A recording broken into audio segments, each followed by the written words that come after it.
시청자 여러분 안녕하십니까. 홍락의 레이저 뉴스 시작하겠습니다. 오늘은 귀하신 분을 저희 스튜디오에 모셨습니다. 안보 전문가시죠. 요즘에 대한민국에서 대표적인 안보 전문가라고 할 수 있는 박희락 국민대 전 정치대학 원장님을 모시고 얘기를 나눠보도록 하겠습니다. 교수님 안녕하세요. 네, 안녕하십니까. 예, 교수님은 이게 소위 얘기하는 문무를 겸하셨다. 군인으로서 그 국가에 봉사도 했고 또 그 다음에 또 거기 국제 정치학 그 다음에 국제 정세라든지 이런 부분에 대해서 또 논문도 많이 쓰시고 또 이렇게 또 현재 또 와가지고 많은 사람들한테 현재 안보 정세에 대해서 객관적으로 말씀을 해주시고 강연도 많이 하시고 그런 걸로 알고 있습니다. 예, 제 나름대로 이제 예. 다 이제 살아가는 목적이 다양하겠지만 저는 현재의 제 삶에 대해서 예. 만족합니다. 예. 굉장히 다행스럽게 생각하고 예. 그걸 제가 우리 애들한테 항상 감사해라. 근데 저는 참 촌에서 잘 아시지만 팔남매 중에서 7째로 태어나서 사실 제 밑에 여동생은 3일 정도 밀어놨답니다. 예, 옛날에 그랬잖아요. 태어나니까 어쩔 수가 없는데 나는 이제 꽂히고 있으니까 그래서 살리고 그렇게 해서 태어났는데 그래도 늦게 태어나다 보니까 조금 집안이 좋아져서 제가 유일하게 이제 공부를 했어요. 그래서 이제 공부를 하다 보니까 어쨌든 육군사 하나 들어가고 군생활을 하고 그런데 군생활 하면서도 우리 배운 게 그거지 않습니까? 나라를 위해서 열심히 해라. 제가 또 열심히 했어요. 지금 필요할 때입니다, 그게. 네, 그래 했는데 이제 또 그때 햇볕 정책할 때 또 이제 저하고 이제 그때 사실 제가 대북 정책 과장을 했거든요. 아주 중요한 인물. 그런데 이제 그때 제일 고민도 많이 하고 그래서 이제 제가 길을 바꾸게 되는데 저는 이제 어쨌든 군에서 나와서 이렇게 국민대만 해도 참 좋은 대학이거든요. 네, 맞습니다. 그 명문대 이 교수로 그것도 이제 정년 트랙 교수로 이렇게 하기가 쉽지 않잖아요. 그렇죠. 내가 바란다고 되는 일이 아니에요. 그럼요. 예, 그런데 여러 가지가 돼서 저는 이제 만족하자. 이 정도면 인생 됐다. 저도 애들 둘 있는데 다 취직도 하고 결혼도 했고. 그래서 이제 좀 내가 나라를 위해 할 수 있는 게 뭘까. 그래서 우선은 제가 하나 이제 시청자 자랑하고 싶은 거는 제가 논문을 무지무지 많이 써요. 왜냐하면 제가 이제 군인이니까 다른 사람들은 군발이 이렇게 솔직히 말해서 또 네가 그냥 계급만 달지 아느냐. 그래서 제가 열심히 실적이니까 이건 논문 숫자는 숫자로 실적으로 나오잖아요. 그러니까 이제 열심히 그거 하다 보니 또 재미도 있더라고요. 그게 쫙 쓰다 보니까. 논리도 정리되고. 그리고 또 이제 공부가 되는 거죠. 어떤 문제가 있으면 제가 논문을 씁니다. 그럼 논문을 안 쓰면 이 부분에 대해서 내가 상당히 좀 깊게 좀 알게 되는. 그래서 저는 감히 시청자 여러분한테 제가 안보에 대해서 좀 근거 없는 얘기 또 사기치는 얘기는 제가 안 드린다. 그럼요. 예. 정말 이제 말씀을 들어보니까 정말 본인 스스로 문무를 겸비해 나가시고 지금 어느 정도 궤도에 오르셨고 또 많은 사람들이 이렇게 인정하고 그런 단계인 것 같습니다. 자, 오늘은 보니까 안보와 죽음 또 이런 어떤 여러 가지 얘기가 이게 요즘 보니까 우리 안보상의 모든 게 네 편 내 편으로 갈라지고 그렇죠. 이게 결과적으로 국민들은 속 터지는 이 정권의 편가르기 아니냐. 이것 때문에 좀 말 못할 엉어리가 있는 것 같은데 그 부분을 좀 말씀해 주신다고요. 그러니까 지금 옛날에는 이런 것 같아요. 우리나라가 이제 나름대로 열심히 발전할 때는 이제 큰 우리나라에 관한 어떤 일 또는 나라의 인구 또는 사람들의 마음 이런 것들이 한 80%는 다 일치하고 한 20%가 좀 달랐어요. 우리 경제 발전해야 된다. 그건 다 일치하는 거고 열심히 해야 된다. 열심히 하는 사람이 성공해야 된다. 그렇죠. 그리고 나서 그 방법에 있어서 좀 말이지 좀 강력한 통제를 해서 좀 빨리 바꾸자 하는 쪽이 있고 아니 그래도 우리가 좀 이제 발전됐는데 좀 개인적인 자유도 좀 주자 이런 게 조금 차이가 있는데 지금은 하나하나 갈라서 전 나라의 모든 일들이 다 쫙 갈라져 있는 것 같아요. 모든 게. 거기 안보도 예외가 아닙니다. 모든 게 갈라지는데 이게 진짜 참 너무 답답하고요. 그러면 그 가른 책임이 누구냐? 다 우리 모두의 책임이겠죠. 그런데 사실은 이제 우리 우파가 굉장히 취약한 게 뭐냐면 솔로몬 재판과 똑같아요. 우리는 애를 자르자. 못 자르잖아요. 우리 어떻게 만든 대한민국인데 못 자르니까 그래 그만 네 이거 좀 더 해라 양보하고 쟤는 자르자. 그러니까 우리 질 수밖에 없는 거예요. 계속 밀리면서 말이죠. 그러니까 쟤는 더 기세등등한 거죠. 그래서 저는 거의 우리나라가 거의 다 잘라졌다고 봅니다. 예, 그게 이제 교수님 준비해 오신 거 보니까 현상적으로 요번에 보니까 이 박원순 서울시장의 죽음하고 교수님이 그 백선엽 대장의 죽음, 이게 이제 국민 추모하는 거, 그 추모하는 의미를 놓고 볼 때 대조적인 죽음이고 대조적인 장르다. 이렇게 현상적으로 그렇죠. 지금 국민들 어떤 그 마음이 그렇게 돼 있다. 이렇게 말씀하신 건데 요즘 구체적으로 설명을 해 주시죠. 이게 현재 공교롭게도 비슷한 시기에 이제 백 장군님 돌아가셔서 딱 국민들 마음속에 대조가 될 겁니다. 자, 우선 저는 몇 가지가 있겠지만 가장 큰 게 업적이 뭐냐, 업적. 이 영웅이랄까 우리가 존경하려는 것은 업적이 있어야 될 거 아닙니까? 그렇죠. 뭐 사람이 다 이제 공간에 있겠지만 진짜 백선엽 장군은 이제 6.25 전쟁 때 백선엽 장군만 싸운 거는 아닙니다. 그렇죠. 공로가 뭐 김종호 장군이라고 육사단장 제일 처음에 하셨을 때 그분만 유일하게 춘천 지역을 휴가 안 돼! 전부 다! 적군 쳐들어오려고 그런다. 다 막아서 춘천을 이제 보호했고, 그로 인해서 서울이 조금 이제 그 금방 포위가 안 된 그런 적이 있습니다. 또 사실 제가 이제 뭐 전사를 이렇게 공부하다 보면 이제 다부당 전투에 유명합니다만 안강기계 거기에 싸울 때도 이제 한신 장군이라고 있어요. 한신 장군이랑 그분도 참 열심히 싸우고. 그렇죠. 그 외에 많지만 이분이 이제 뭐 이분만 다 싸운 건 아니고 가장 대표적인 거죠. 특히 이제 영어를 좀 하셔서 미군하고 잘하다 보니까 이제 다부동에 가면은 이제 우리 고향이 바로 그 다부동에서 군이 그쪽이죠. 예, 그 바로 이제 대구 노상 다니면서 옛날에 우리는 저 표준말을 안 쓰니까 따분제 그랬어요. 그렇죠. 그 굉장히 높았어요. 사고도 많이 나고 버스가. 요즘은 길이 쫙 뚫렸습니다만 거기 가보시면 이게 왜 중요한지 알 수 있습니다. 그거 뚫리면 바로 대구 가는 거예요. 그 아마 국민들께서는 그걸 모르실걸요. 데이비드슨 라인이라고 해서 미군이 이제 부산하고 경남을 좀 합친 그 조금의 교두보입니다. 데이비드슨 라인을 꺼서 요거는 최후의 이제 그 저지선이다. 만약에 이제 정화될 것 같으면 한 20만 명 정도를 일본으로 이주시키자. 이주시키는데 필요한 방어선. 그게 데이비드슨 라인. 그 시간을 벌기 위해서 20만 정도를 일본으로 이주시키고 포기하자. 그 지역을. 그러니까 아마 대구에 무너졌으면 그 데이비드슨 라인 그게 유효화 됐겠죠. 그래서 사실은 그럼 백선엽 장군만 다 이겼느냐? 이건 아닙니다. 그러나 가장 중요했던 거는 분명하다. 그 전투가. 그리고 그렇죠. 젊은 나이에 아는 게 뭐가 있습니까? 사람장이 30살밖에 안 됐는데 29살인데 뭘 하겠습니까? 그러나 그 말씀드렸지만 나도 겁난다. 내가 물러서면 너가 살아. 그래 미군들 막 있는 대로 다 영어가 되니까. 그래서 막거든요. 그 유학산 또 우리 이제 그 유학산이라고 하는데 그 유명한 점도 올라가 보기도 하고 막 그랬어요. 젊은 혈기가 아니면 못 이기는데 그렇게 했고 또 이제 그러고 나서도 이제 우리 그 나라에서 여러 가지 중요한 일을 했고 그래서 업적이 나라의 구국의 한 1위도 담당했다는 게 있습니다. 그렇죠. 근데 박원순 시장은 제가 아무리 진짜 기억하겠습니다. 근데 뭘 기억을 해야 되는 건지. 저는 박원순 시장이 예를 들어 좋게 얘기하면 참 있는 사람보다는 가난한 사람 편에 서고 이런 건 참 저는 했던 것 같아. 마음가짐을 가졌던 것 같아. 근데 뭐가 달라졌는가 우리나라에. 결국은 기업한테 여러 가지 찬조받고 해서 여러 가지 사업한 거. 그렇게 그 사람 살림이 좋아졌느냐는 거죠, 사실은. 그렇잖아요. 결국은 우리나라 살림이 좋아지려면 경제를 발전시킨다든지, 무슨 진짜 환경상의 어떤 제도를 만들었다든지, 이렇게 해야 되는데, 결국은 나중에 남은 거는 그거를 발판으로 해서 자신이 어떤 정치적인 입지를 가지고 서울시장 한 개 남아있지.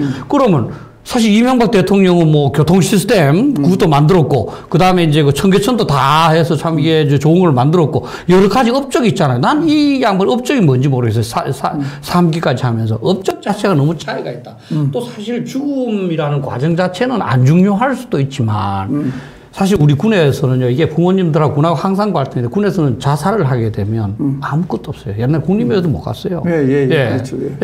그래서 부모들은 이게, 우리 애가 자살할 애가 아니다. 그래서 계속 군에다가 너가 죽이놓고 자살했다 하는 거 아니야? 이렇게 얘기하는 거죠. 그것 때문에 그랬는데, 지금은 이제 국립묘지도 가고 어느 정도 해줍니다만, 그만큼 자살은 사실 금기시 되는, 어떻게 보면 조금은 죄악시 되는 거거든요. 근데 이 자살, 하고 이 자연사. 그리고 그 이유가 사실은 뭐 지금은 계속 이제 뭐 우리의 입을 막고 있는데 뭐 공소 없음, 이런 걸 해서 다 입을 막고 있지만 어쨌든 간에 대부분이 얘기하는 것은 어떤 그런 그 성추행에 휘말려서 그거와 연관돼 있다고 보는 거 아닙니까? 그죠? 그럼 사실 그거를 예를 들어서 좀 지도자답다면 내가 미안하다. 내가 그때 사실 좀 이게 나도 남자라 뭐 이런 욕망을 못해서 미안하다. 내가 진짜 좀 미안하다. 그리고 이 모든 것은 내 잘못이다. 그리고 뭐 이렇게 결행을 하든지 해야지 이제 더욱더 복잡하게 만들어 놓고 그러면 그 사람은 나쁜 사람, 예를 들어서 당한 사람이 나쁜 사람이 되는 그런 거겠습니까? 그죠? 그런데 이 사람에 대해서는 자기 편이라고 해서 공만 뭔지 모르겠는데 막 그냥 그 기억하자고 백선엽 장군에 대해서는 과만 옛날 뭐 젊은 시절에 말입니다. 뭐 독립운동자를 그것도 확실치는 않아요. 뭐 토벌했다, 뭐 했다. 이렇게 하니까 그럼 이건 너무하지 않느냐 하는 거죠. 그 시대에 태어난 게 뭐 죄일 수도 있죠. 그렇죠. 전부 다 친일입니다. 살아남은 사람은 다 친일입니다. 그러니까 이게 좀 저희가 일반 국민 입장에서 봐도 지금 이제 교수님 뭐 논리적으로 대비를 해서 말씀해 주셨는데 일반 국민을 봐서 백선엽 장군이 어찌됐건 우리나라의 어떤 그 나라를 구하는데 대단히 어떤 그 상징적인 그런 분이었어요. 근데 이런 분이 가는 마당에까지 지금 대통령부터 나서서 친일파라서 쳐다도 안 보고 외면하고 이거는 그러면 차라리 한쪽 대통령 하시든지. 그렇지. 저는 차라리 한쪽, 이러다 보니까, 아까 얘기한 것처럼, 같은 국민이라도 이 나라에서 같이 숨 쉬고 살고 싶지가 않다는 거예요, 지금. 그렇죠. 그래서 이런 부분이 이 정권이 정치를 잘하고 있는 건지 잘 모르겠지만, 하여튼 박원순 씨가 뭐 어떻게, 아까 우리 3시 반이나 4시 되면은, 의사이신 교수님이 나오셔가지고, 저걸 합니다. 이게 자살인지 타살인지를 자기는 좀 분명히 밝혀야 된다. 이런 얘기를 또 하는 분이 나오시거든요. 그래서 이런 그런 거에 대해서도 좀 명확하게 얘기를 해주고, 그게 만이 아니라면 공과에 대해서도 사실은 공적이 있지만 다른 사람 공적도 인정해야지. 똑같은 시기에 죽었는데 누구는 우리 편 아니라고 그래가지고 저기 그냥 정말 막말로 옛날에 개천에 갖다 버리듯이, 그분의 살아온 거에 비하면 진짜 개천에 갖다 버리듯이 하는 거 아닙니까? 이번에도 더 했을 이게 거예요. 이게 분노입니다. 이번에도 더 했을 수도 있는데, 이 박 시장이 이렇게 하다 보니까 안 해줄 수가 없는 거죠, 사실은. 이게 그러니까 이제 얼마 전에 잘 아시지만, 대전 현충원은 커녕 아무 때도 안 된다. 그래서 이제 대구 다우동 옆에 가겠다. 그런 얘기도 있었고, 아마 육군장 이것도 쉽지 않았을 겁니다, 아마. 그런데도 이제 자기들께 이제 그걸 하려고 그러니까 겨우 이제 이렇게 해준 거죠. 사실 이게 비교가 안 되죠. 예를 들어서 필수성에 있어서 박 시장이 없었다고 해서 서울시가 달라졌겠습니까? 근데 백선엽이 없었다면 그때 29살 나이에 진짜 내가 살리고 왜 말겠다. 그리고 영어를 잘해. 영어가 가장 중요해요. 사실 제가 이제 전사 공부를 하다 보면 6.25 때 가장 용감하게 싸운 사람이 터키 군대입니다. 터키가 사상자가 제일 많이 났어요. 근데 용감하지는 않더라도 아주 잘 싸운 군대가 필리핀 군대입니다. 왜 그래? 필리핀 군대 영어를 해서. 왜 영어가 공용? 미국의 이제 화력 지원을 최대한 활용을 해서 잘 싸운 겁니다. 근데 터키군은 그걸 모르니까 용감하게만 싸우다 보니까 사상자도 많이 났죠. 근데 사실 이 당시에 미국 사람 영어가 말이 통해야 되는 거니까. 그렇죠. 그러한 이제 나름대로 나라를 지키려는 마음 짓고 자기가 어쨌든 10월 1일이 국군날이 뭡니까? 난 평양 가야 된다. 거기서 예를 들어 38선에서 스톱했으면 끝나는 거죠. 그렇지만 아니다, 나는 가야 된다. 그러니까 이 백선엽 장군이 미리 가니까 이제 난 대통령도 그래 좋다. 그러니까 미국도 나중에 인정하지 않을 수 없었습니다. 그래서 나중에 중공부 때문에 이렇게 됐지만 그때도 사실 백선 장군의 결단이 상당히 놀라웠죠. 예. 그러니까 나라를 위해서 이렇게 몸 바친 사람들을 이렇게 홀대하면은 사실은 그렇지 않습니까? 요즘 뭐 나라를 위해서 뭐 조금 의인이다 그러면 자기 편이다 그러면 뭐 온 나라가 매스컴이 다 축해서 오는데 정작 나라를 위해서 이렇게 몸 바친 사람이 이거 제가 보니까 이런 생각이 들어요. 이분이 친일했다. 아까 제가 말씀드리다시피 그때 왜 태어났습니까? 이렇게 묻고 그렇지. 싶다고. 그런데 아니 그때 그렇게 태어났으면 그 정도는 이해를 하고 나라를 위해서 이분이 정말 몸 바쳐서 이제 한 부분을 우리가 해서 사표를 삼아야 되고 우리 후대는 그래야 되는데 아니 모든 정권이 나서 가지고 그 때려 죽일 놈이라 이렇게 얘기하니까 지금 우리가 누가 나라를 위해서 앞으로 우리는 교수님은 다르겠지만 누가 나라를 위해서 이렇게 몸 바쳐서 싸우겠습니까? 예, 그렇죠. 그래서 사실 박정희 대통령도 그 조갑재 기자가 그 타이틀로 뽑았지만 내 무덤에 침을 뱉어라. 이게 우리나라 국민들은 이게 나라를 위해서 장기적으로 좋은 일 해봐야 안 알아줄 것 같고 이 파퓰리즘에 알아주니까 나는 내 무덤에 침이 뱉히더라도 내 우리나라의 백년대계를 위해서 일하겠다. 이게 박정희 대통령의 그 결심 아닙니까? 그죠? 근데 진짜 우리 그 시청자 여러분, 예를 들어서 자식이나 손자들한테 과연 누굴 닮으라고 할 거냐? 자, 두 사람이 대조적이 있는데, 오늘 저녁에 여러분들께서 손자를 불러놓고 이제, 손자가 물었습니다. 아니, 할아버지, 지금 나라 시끄럽고 무슨 장례한다. 근데 어떤 사람이 죽었고 그래요? 이렇게 해서 어떻게 얘기해 줄 거냐? 자, 손자들한테, 야, 너는 앞으로 커서 박원순 시장 같은 사람이 되라. 이렇게 교육하실 거냐? 아니면, 그래. 백선엽 장군 같은 사람이 어느 쪽을 얘기할 거냐, 그죠? 저는 모르겠습니다. 하도 이상하니까 좌파는 그냥, 박원순 시장처럼 되라. 이렇게 말할 사람이 있을지는 모르겠어요. 그러나 정상적인 마음을 가진 사람은 다 이 사람아, 그 백선엽 장군처럼 돼야지. 그죠? 박 시장쯤 군 안 돼. 이렇게 말씀하실 거 아닙니까? 그러니까 정상적인 가치관은 다 그렇게 얘기하죠. 그렇죠. 이미 그걸로 상식에 의해서 보면 말이 안 되는 거죠. 예. 하여튼 뭐 그 정도 하고 또 이게 또 나라가 네 편 내 편을 나누는 게 또 보니까 얼마 전에 그 안보 이제 교수님 이제 본론으로 이제 들어가는데 안보에 대해서 그분이 이제 민주평통 부의장이라고 그래요. 근데 그게 이제 실제는 장관급이라고 그럽니다. 원래 전에 통일부 장관 하신 분인데 정세현 장관이 때만 맞춰서 나와가지고 우리로서 이해 안 될 얘기를 많이 해요. 근데 아무리 저는 곰곰이 들어봐도 저분은 논리는 굉장히 있는데 그 논리가 이게 정말 나라를 위한 논리야 아니면은 어떤 뭐 요즘 얘기하는 진영을 위한 논리야 뭐 이런 생각이 많이 드는데 그 부분에 대해서 교수님도 뭐 생각이 많으신 것 같은데 반기문 또 그 총장은 또 얘기는 다르고 이렇습니다. 예. 이 부분에 대해서 좀 소개를 해 주시죠. 저는 이거는 좀 중요하다 싶어서 예, 제가 오늘인데요. 예. 오늘 아침에 서울경제신문에 보면 제가 썼습니다. 여기에 대해서. 정세현 이 발언을 중심으로 해서 뭐 이인영, 그다음 송영길, 그다음에 문정인 교수 다 했지 않습니까? 그런 사람들이 수시로 이제 뭐 엉뚱한 소리를 하는 거기에 대해서 썼고 제가 또 제 개인적으로 유튜브 하고 있는데 거기서도 내가 이제 하나를 만들어서 냈습니다. 제가 이제 한 가지만 먼저 말씀드릴게요. 저는 정세현 장관에 대해서는 제 유튜브에 분명히 제가 경험이 있습니다. 2015년 그 3월 15일인가 16일인가 그래요. 제가 JTBC에서 이제 손석희 그 사회하에 저하고 정세현 둘이가 사드 배치에 관해서 토론을 했어요. 그때 쟁점이 된 게 사드 배치 비용을 우리가 내느냐. 우리가 내야 된다는 말이 많았죠. 그래서 제가 그랬습니다. 우리는 절대로 내지 않는다. 그럼 미국이 요구하지도 않는다. 왜냐하면 사드 이건 미국 거기 때문에 전 세계적으로 미국이 쓰는 장비를 다른 나라 내준 적도 없고 미국이 요구한 적도 없다. 그때 정세현 장관이 뭐라고 말했느냐면 우리 한국에 배치하는 거는 당연히 내야 되고 배치하게 되면 앞으로 괌에 배치되어 있는 미국이 운영하는 괌에 배치된 그것까지 내야 된다는 거죠. 네. 그러니까 저야 뭐 이제 일개 이제 뭐 교수고 자기는 나름대로 뭐 이것저것 경력이 화려하지 않습니까? 그죠? 예. 그런데 지금 이제 5년 지났잖아요. 지금까지 우리가 사드에 관한 돈 한 푼 낸 적이 없습니다. 그렇잖아요. 미국 요구한 적도 없습니다. 예.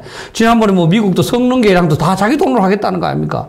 괌은 말할 필요도 없고 괌에 있는 걸 왜 냅니까? 그러니까 제가 말씀드린 거예요. 이 양반들이 이제 이 보통 국민들은 나름대로 그래도 뭐 장관도 하고 뭐 하니까 여러 가지 듣는 게 많아서 나름대로 어떤 베이스를 갖고 얘기 안 하겠나? 그렇지 않습니다. 그냥 내지르는 겁니다. 내지르는 거. 이 사람 전지전능합니까? 어떻게 미국이 철수 안 할 거 지가 왜 압니까? 예. 그냥 제가 그 신문을 언론이 이렇게 조금 이제 주목해주면 이제 우쭐해져가 그냥 막 지르는 겁니다. 문정일이도 마찬가지고. 예. 다 그거를 우리 국민들은 이제 야 그래도 뭐 쟤네들이 좀 뭐 소스를 갖고 안 하겠다. 그렇지 않아요. 국민들 여러분 소스 갖고 있지 않습니다. 절대로. 우리하고 똑같습니다. 그냥 추측하는 거예요. 예, 예. 그래서 이 사람들 말을 신뢰할 필요가 없다. 또 한 가지 제가 말씀드리고 싶은 건 이제 국민 여러분들께서 뭐 어떤 사람이 옛날에 장관했다, 뭐 대학 교수다, 뭐 박사다 이것 때문에 그 사람 말 믿지 마십시오. 여러분들이 이성적으로 생각했을 때 저 말이 맞다. 싶으면 그 말 맞다 그러세요. 우리나라는 그런 그 사회적인 지위나 무슨 뭐 박사나 뭐 이게 그 사람의 이 권위를 보증을 안 해줍니다. 대부분 다 이제 얼렁뚱땅 넘어가는 그런 부분이 워낙 많기 때문에 그렇지 않습니까? 그래서 좀 이제 이거는 중요하고요. 그 다음에 이게 예를 들어서 이제 반기문 총장도 나름대로 이제 뭐 좀 중간에 있잖아요. 솔직히 말해서. 그래도 한마디 한 거는 그걸 다행스럽죠. 걱정을 해서. 근데 이런 분들이 적극적으로 얘기를 해줘야 되는데 사실 꼭 뭐 이제 사실 날 또 얼마 안 남았거든요. 근데 막 해줘야 이게 여론이 모이는데 항상 조심하다 했는데. 그러니까 대통령도 문제 그 정도면 카트라인 지난 그렇지. 본인 스스로 포기한 건데. 예, 그렇죠. 근데 이제 뭐 어쨌든 간에 유엔 사무총장하고 하면 보통 정부 같으면 그래 참 우리가 겸허하게 수용하겠다 하면 되는데 그 윤건영 의원이라고 그거는 말이죠. 뭐 어느 때보다 지금 이 한미동맹이 튼튼하다. 세상에 그런 게 어디 있습니까? 그래서 제가 방위 분담도 몇 년 동안 하나 타개하지 못하는 한미동맹이 어떻게 그렇게 튼튼하냐. 예. 한미동맹이 튼튼한 거 보지도 못했나. 그죠? 이때까지 이명박, 박근혜 때 얼마나 튼튼했습니까? 사실은. 예. 노무현 때도요. 우리 뭡니까? 방위 분담. 네. 방위 분담 그렇게 하면서도 다 넘어갔습니다. 예. 윤광훈 장관이 참 잘했어요. 근데 지금은 완전 서로 보질 않아요. 지금 서로. 이게 어떻게 튼튼합니까? 국방부의 그 확장 억제 전략위원회라는 게 있습니다. 북한이 이제 도발할 때 우리 한미가 어떻게 이걸 도발 못하게 막을 것이냐. 회의가 거의 안 열리고 있어요. 네. 지금 대부분 이제 곧 트럼프 대통령이 주한미군 철수 일방적으로 주장할 수도 있다는 거 아닙니까? 볼턴 얘기하지 않습니까? 그런데 어떻게 한미동맹이 어느 때보다 더 튼튼하다고 말하느냐는 거지. 글쎄, 전에는 저희가 뭐 미군 철수하라고 막 그러더니 요즘 들어와서는 실제 미국이 지금 뭡니까, 트럼프가 뺄 것 같으니까 지금 뭐 뺄 분위기도 없잖아. 그분이 어떻게 변화무쌍하게 나올지는 우리 국민들도 사실 조마조마하게 보고 있잖아요. 근데 지금 와가지고 미군 철수는 절대 안 된다고 자꾸 나오니까 듣는 저도 이런 안보 이런 거 잘 모르는 일반 국민인 저도 아직 갑자기 저분들이 왜 저렇게 얘기를 하지? 오히려 그렇게 그러면 국민들을 안심시킨 사이에 그냥 철수해도 그냥 우리가 그냥 얼렁뚱땅 넘어가는 거 아닌가? 이런 생각이 들어요, 사실. 그러니까 이 사람들은 쭉 역사를 살아오면서 나라의 주인의식을 한 번도 못 가진 것 같아요. 그냥 뒤에 엎여서 계속 불평만 해온 거죠. 제가 이렇게 인생을 살아본 그런 게 있어요. 이렇게 우리 군에도 이제 뭐 육군사관학교 주도 세력이지 않습니까? 우리는 항상 그래도, 군을 어떻게 발전시킬까. 근데 이제 다른 사람들을 폄하하는 건 아닌데 그분들은 계속 이제 사실 주류로 가니까 뒤에 따라가는 입장이었잖아요. 그러다 보니까 사실은 이해가 돼. 내가 군의 주인이 될 가능성이 별로 없으니까 생각을 안 해보는 거죠. 그래서 갑자기 높은 사람이 되잖아요. 이게 군을 어떻게 발전시켜야 될지를 모르는 거죠. 왜냐면 주인의식을 갖고 생활해온 게 아니니까. 근데 이 사람들도 계속 개그로 불평하다만 살아온 사람이에요. 그러니까 나라를 딱 맡아놓으니까 이걸 어떻게 해야 될지 모르는 거죠. 계속 불평하는 거죠. 책임 못 질 말. 주한미군을 철수하면 어떻게 해야 될 것인지. 자, 북한이 핵이 지금 수소폭탄. 이 북한의 핵이 이제 35개라고 그러거든요. 미국 과학자 연맹에 의하면. 그럼 국민들은요, 35개를 무슨 원자폭탄 정도로 그렇지 않아요. 수소폭탄을 만드는데 왜 원자폭탄 만들겠어요? 35개면 한 30개 이상 수소폭탄입니다. 수소폭탄이, 그럼요. 수소폭탄이 얼마냐? 그러니까 원자폭탄 히로시마에 터진 게 한 15킬로톤 그러거든요. 수소폭탄은 이제 250킬로톤. 아이고. 250. 서울 한 방만에 서울이 거의 초토화되는 그겁니다. 그거를 30발 갖고 있는데 걱정하지 말라니 말이 됩니까? 그러면 자 어떤 보관 내가 이렇게 처리하겠다 뭐 있어야 걱정하지 말아요. 그냥 걱정하지 말아요. 걱정하지 마. 그 얼마나 걱정됩니까? 예? 예를 들어서 말이죠. 우리 대표님께서 이제 뭐 어떤 그 집에 이제 경비를 고용을 했습니다. 아니 그냥 술 먹고 하면서 걱정하지 마세요. 안 돌아요. 걱정하지 마세요. 얼마나 불안합니까, 그죠? 순찰도 열심히 돌고 뭐 이제 울타리도 메우고 이러면서 예, 제가 열심히 하고 있습니다만 이게 적이 워낙 교묘해서 이게 참 제가 100% 자신은 할 수 없습니다. 그러나 제가 열심히 하겠습니다. 이런 게 맞는 거죠. 그렇지 않습니까? 나라를 맡았으면 무조건 걱정하지 말아요. 그러니까 저는 지금 이제 현 정부의 생각은 이제 현 정부 마칠 때까지 그냥 북한하고 아무 일 없이 가서 능가주고 병을 치료하자고 그냥 능가부는 거죠. 능가주고는 내 있을 때는 도발 안 했다 이렇게 말하는 거죠. 예. 지금은 북핵은 암이죠. 암을 치료하지 않고 계속 넘는 거죠. 점점 시간이 늦어질수록 치료가 어려워질 거 아닙니까? 다음 이제 이 정권에 가면 암이 나타날 겁니다. 북한이 아마 핵으로 위협하면서 연방제 내가 헤드가 되는 연방제니 수용해. 지금도 그런 분위기가 있잖아요. 얼마 전에 김 여정이 와서 설칠 때, 그렇죠. 와서 설칠 때 우리는 쉽게 얘기해가지고 미국하고 일반 국민 입장에서는 그 북한하고 자기네들끼리 뭐가 조인팅 하려고 그럴 때 우리는 북한이 시키는 대로 할 수밖에 없는 그렇죠. 그런 상황이 될 수밖에 그런 분위기를 우리가 조짐을 넣겠잖아요. 그렇죠.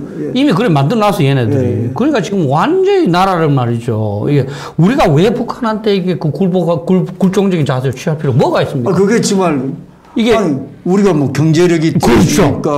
미국이라는 한미동맹이 있는데 핵무기를 세계에서 가장 강력하게 갖고 있는 한미동맹만 명확하게 북한은 꼼짝도 못해요. 왜 우리가 벌벌 깁니까? 미 공격해 미국이 완전 초토화시킬 거야. 방법이 없어요 북한으로서는. 그런데 왜 이게 벌벌벌 매는 겁니까? 이게 그래서 이제 정권 끝나고 나서 그래 하면 이제 이렇게 얘기하겠죠. 우리 있을 때는 북한이 도발 안 했는데 뭐 그 다음 정권이 잘못해서 북한이란 이렇게 말하는 거죠. 지금 암을 치료하지 않고 그냥 떠넘기고 있는 건 폭탄 돌리게 하는 거죠. 진짜 안심합니다. 뭐 다른 것도 얘기했는데 시간이 많이 지났으니까 교수님 이제 이 주전공이시고 이 말씀 많이 하시고 또 우리 국민들이 잘 모르는데 미국하고 중국이 사실은 무역전쟁부터 시작해가지고 이제 패권 국가를 서로 지향을 하면서 아무래도 이제 중국하고 이제 군사적인 충돌도 아직까지는 아니지만 그래도 어쨌든 세계 그 가장 최강대국이 군사적인 강대국이지 않습니까? 그래서 이런 문제에 대해서 미국하고 중국의 충돌할 때 우리는 전에는 지금 말씀하신 한미동맹을 기반으로 놓고 중국을 달래가면서 우리가 지정학적으로 어쩔 수 없이 이렇게 중국 옆에 있다 보니까 그렇게 해서 이제 어떤 우리가 살아가고 그게 이제 안보의 어떤 방향성인데 요즘은 다른 것 같아요 보니까 미국을 그냥 속으로 무시해버리고 속으로 중국하고 가서 거래하고 뭐 이런 거 아닙니까? 이럴 때 우리 어떤 시각을 가져야 됩니까? 그러니까 역사적으로 우리가 한번 봐야 될 게 우리가 중국하고 같이 지내서 이익 본 적이 없습니다. 우리를 가장 많이 침략한 게 중국이고 시진핑이가 이제 트럼프한테 1000년 동안 우리 속국이었다고 말했지 않습니까? 그죠? 중국은 우리를 병합하려는 거죠. 우리만 병합하면 일본을 완전 단도로 겨누는 그게 되잖아요. 그죠? 그 몽골이 그렇게 했듯이. 그러면 이제 중국은 우리를 언제 병합하려고 그러는 그러면 우리는 천재일우의 기회로 우리한테 영토적 야심이 전혀 없는 미국하고 동맹을 맺은 거죠. 이거를 참 불편하게 생각하면 중국 편에 붙겠다는 게 말이 안 되는 거죠. 이거를 수정주의라 그럽니다. 왜냐하면 이 수정주의라는 기존에 있던 거 무조건 거꾸로 해보는 겁니다. 거꾸로. 이 사람들이 정부에 반대하다 보니까 무조건 거꾸로 하는 거죠. 근데 이제 이 정부 사람들이 제일 착각하고 있는 게 우리가 중국하고 미국 사이에서 선택할 수 있다고 생각하는데 그렇지 않습니다. 우리는 선택했어요. 제가 결혼에 가끔 비유합니다. 북한은 중국과 결혼했습니다. 동맹관계입니다. 우리는 미국과 결혼해서 동맹관계입니다. 그럼 우리가 중국하고 뭐 하겠다는 거는 바람 피운다는 것밖에 안 돼요. 될 수가 없는 거죠. 실제로 우리가 2008년도에 중국하고 이제 이명박 대통령이 전략적 협력 동반자 관계라는 걸 맺었습니다. 그러고 나서 이명박 대통령 스스로가 야, 이제 안보 협력도 우리가 좀 획득할 수 있겠다. 2010년도에 연평도, 천안함 연평도 일어났잖아요. 중국 우리 편 단 하나도 안 들었습니다. 뭐 기억하시면 천안함 폭침에 대해서는 유엔 안보리에 올라가는 것 자체를 반대를 해서 의장 성명으로 끝나버렸어요. 아, 맞습니다. 그 당시 그랬죠. 그다음에 연평도는 대낮에 생중계되는 가운데서 쐈잖아요. 분명히 북한이 잘못한 건데 양쪽 대사를 불러서 둘 다 남북 대사를 불러서 둘 다 좀 잘해봐라. 우리 편 단 한 번도 안 들었어요. 왜냐하면 중국은 이해가 되죠. 북한하고 같은 편이니까 그렇죠, 예. 우리만 아니 뭐 저 옆집 아저씨가 내한테 웃음 살짝 띄우니까 이게 내하고 뭐 해볼 수 있는가 보다 싶어서 자꾸 이제 그 짝사랑하는 거죠. 이건 될 수가 없는 겁니다. 그리고 이제 중국하고 미국하고 이제 뭐 싸움 또 제가 소개한 게 이제 이 뭡니까 앨리슨 교수라는 게 이 사람은요 그 destined for war 직역을 하면 전쟁을 위해서 운명 지어지다는 거예요. 그래서 can America and China escape escape from the Thucydides trap avoid escape from인데 제가 잘못 썼습니다. 이 투키디데스 클럽 트랩이 뭐냐면 스파르타가 아테네가 부상하니까 공격을 했거든요. 그러면 이제 미국이 결국 중국이 부상하면 더 부상하기 전에 없앤다는 거죠. 공격하는데 거기에 destined for war 이렇게 될 수밖에 없다는 겁니다. 자, 우리가 이제 우리가 계산해야 되는 누가 이길 거냐? 전 세계 80%는 미국이 이긴다 할 겁니다. 그럼 미국 편에 붙어야 되는 거죠. 그리고 이미 동맹 관계가 돼 있고, 예. 그리고 또 중요한 게 뭐냐면 우리가 지금 이제 가장 그 중요한 게 우리가 힘이 없으면 한말처럼 양쪽에 어떤 그 결정에 움직여야 됩니다. 미국이 결정한 미국대로 중국이 거기에서 우리 운명을 결정 힘이 있어야 돼요. 자주 국방이 어느 정도는 있어야 돼요. 미국의 힘을 최대한 활용하지만 그래도 미국이 우리를 지원 안 해줄 때라도 우리가 북핵을 어떻게 막을 것이냐. 가능해요. 재래식 무기로라도 가능합니다. 여러 가지 방법이 있습니다. 이렇게 노력을 해야 된다는 거죠. 그렇게 하지 않으면 우리는 이제 뭐 진짜 미국과 중국의 결정에 의해서 우리 2차 세계대전 카이로 얄타 회담에서 결정 그렇게 되는 거죠. 그리고 가장 심각한 게 뭐냐 하면 심각한 게 우리가 힘이 없으면 대리 전쟁이 일어납니다. 6.25 전쟁도 그렇게 보잖아요. 그죠? 예. 그러면 중국하고 미국이 직접 붙기에는 부담이 많다. 야, 한번 좀 직접 붙는 그 위험 부담을 줄이면서도 우리 한번 실력을 한번 가늠해봐야 안 되겠나? 중국이 북한한 딱 신호 맞으면 북한은 바로 우리 공격합니다. 그죠? 그럼 미국이 들어오고, 그럼 우리가 싸우는 거죠. 그러니까 남북이 미국과 중국을 대리해서 막 열심히 싸우는 거죠. 이게 균형이 되면 그렇게 됩니다. 그러니까 우리는 이 세계에서 가장 강력한 이 군사력은 지금 중국이 게임이 안 돼요. 항공모함 3척이라고 2척이 있고 한 척을 지금 더 많은데 거기 비행기도 별로 없다는 거 아닙니까? 미국은 지금 10척에서 앞으로 이제 20척 체제로 간다는 건데요. 근데 이쪽에 붙어야 이게 중국이 겁내는 건 뭐니까 미국 아닙니까? 이 미국 때문에 이게 북한한테 니 쳐들어가라 소리를 못 하겠다 이렇게 느껴야 되는 그렇잖아요. 만약에 북한이 남한 쳐들어갔다가 미국이 개입해서 북한 초토화 시켜버리고 그러면 자기들만 손해니까. 그래서 우리는 무조건 미국 편을 붙어야 되는 겁니다. 이게 참적 동자도 다 알 수 있는 이거를 저 사람들은 거꾸로 하는 거죠. 그리고 꼭 자기가 아까 수정주의라고 말했잖아요. 보통 사람이 하는 식으로 안 하고 반대로 하니까 지가 똑똑한 것처럼 그게 뭐 경상도 말로 가똑똑이라고 하는 겁니다. 똑똑한 체 하지만 실제로 이제 똑똑하지 않는. 그렇습니다. 아유, 이거 뭐, 교수님 말씀을 들으니까 시원하네요. 왜냐하면 항상 우리는 안보, 국방, 여기에 대해서 일반 국민들은 구체적으로 모르니까 불안하거든요. 또 특히나 지금 이번 정권이 어찌됐건 지금, 이게 묻혀있던 건지 뭐 모르겠지만 하여튼 이게 뭐 지금 얘기처럼 미국하고 우리 관계도 미국하고 호혜적인 관계가 아니다. 지금 얘기 들어보니까, 사드도 다 그 미국에서 다 책임지고, 그 다음에 오히려 중국이 역사적으로 봐도 자기네들도 항상 주변 나라하고 싸움을 했잖아요. 거기는 중국은. 중국이 역사적으로 주변 나라하고 싸움을 안 한 나라가 없어요. 중국이. 근데 그런 나라인데 아주 우리가 중국에도 의지해야 된다는 어떤 심정적으로 의지해야 된다는 또 북한도 또 같은 이게 결국은 뭐냐면 이념적으로 자기들이 갔기 때문에 이런 방향으로 오는 게 아닌가 뭐 이런 방향으로 가는 게 아닌가 전체적으로 집권 세력들이 그런 생각은 들지만 어쨌든 이념적으로 본인들의 생각이 어떻더라도 나라를 자기네들이 감당을 하면 나라를 책임을 져야죠. 그리고 그렇죠. 국민을 책임을 져야죠. 그래서 이런 부분에 대해서 좀 귀담아 드렸으면 좋겠고 교수님 결론적으로 제가 뭐 드릴 말씀 아니고 안보에 대해서 좀 그 결론을 좀 시간은 많이 됐지만 좀 교수님 말씀 드릴게요. 속 시원합니다. 그 안보에 대해서 결론을 좀 내려주시면 고맙겠습니다. 저는 뭐 안보를 굉장히 불안하게 봅니다. 사실 이제 우리의 이 상황이 그 쉽게 말하면 대문을 다 열어놓고 앞에 강도가 있는데 대문 다 열어놓고 그냥 이 옷도 벗고 지금 이제 뭐 샤워하고 있는 거예요. 그러니까 뭐 강도가 처음에는 저 집에 들어갔다가 괜히 뭐 CCTV도 있고 붙잡히가 이런 생각을 하다가도 이게 너무 무방비니까 우리가 한미동맹만 똑바로 하고 우리가 나름대로 이제 뭐 재래식 무기지만 우리가 이제 방법이 뭐냐면 우리가 김정은이 저쪽은 워낙 중요하니까 김정은을 위협할 수가 있어요. 뭐냐면 너 핵무기 쏴라.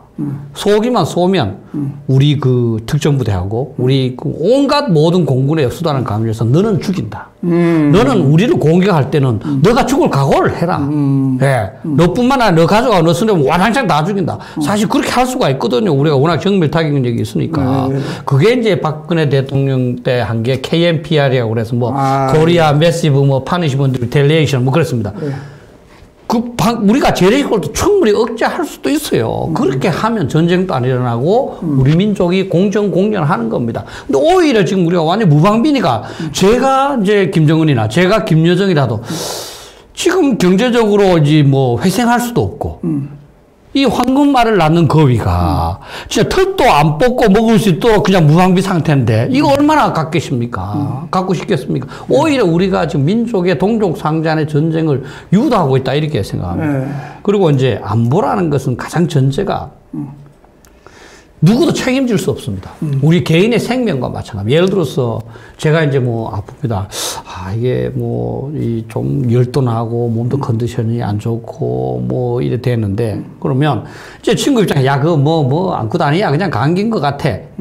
그렇지만 이 생명이 있기 때문에 내 입장에서는 아니 그 병원에 가야 될 거 아닙니까? 그죠? 진단해보자. 뭐 우리가 그 비싼 돈 의료보험 넣고 비싼 돈 그들이가 그냥 굴러가면서 대장 내시경하고 하는 게 뭡니까?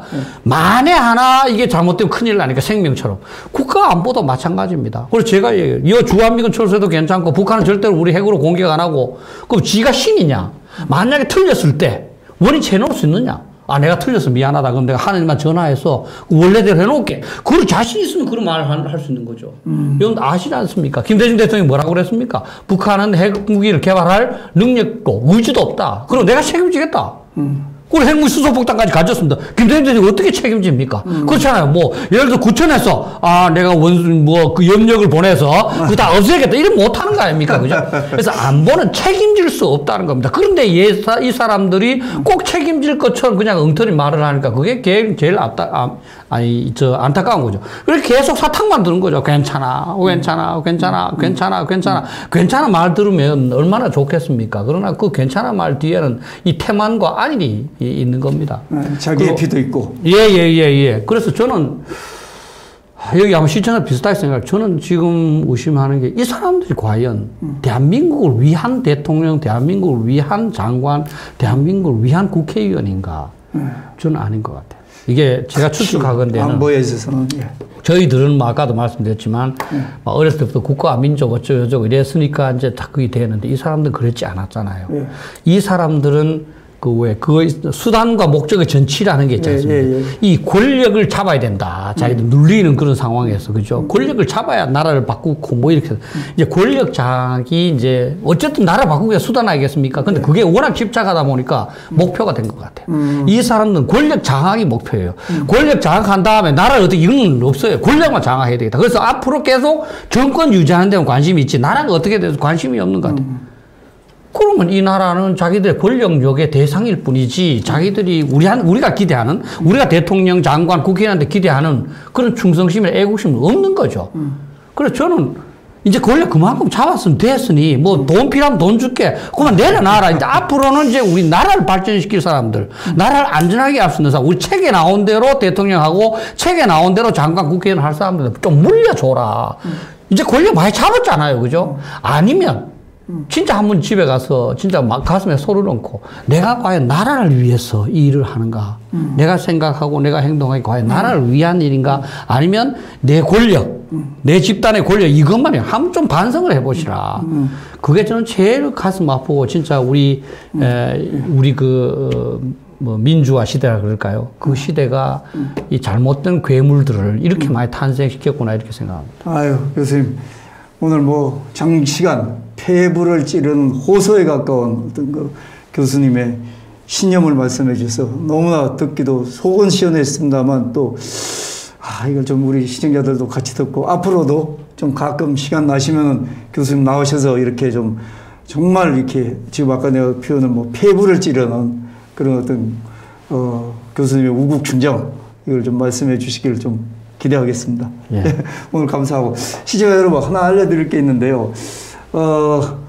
허평환 장군이라고 우리 그 보수에서 열심히 또 우리 교수님 또 육사 선배시기도 하고 그런 분인데 전 기무사령관하고 보수 운동에 앞장서시고 이런 허평환 장군님께서 거기에 골몰하다 보니까 이 뇌출혈 와가지고 지금 강북 삼성병원에 입원을 하고 있습니다. 그래서 여러분들 마음으로 많이 좀 격려를 해주시고 기도를 많이 해주시면 감사하겠습니다. 자, 교수님 오늘 고맙습니다. 끊겠습니다.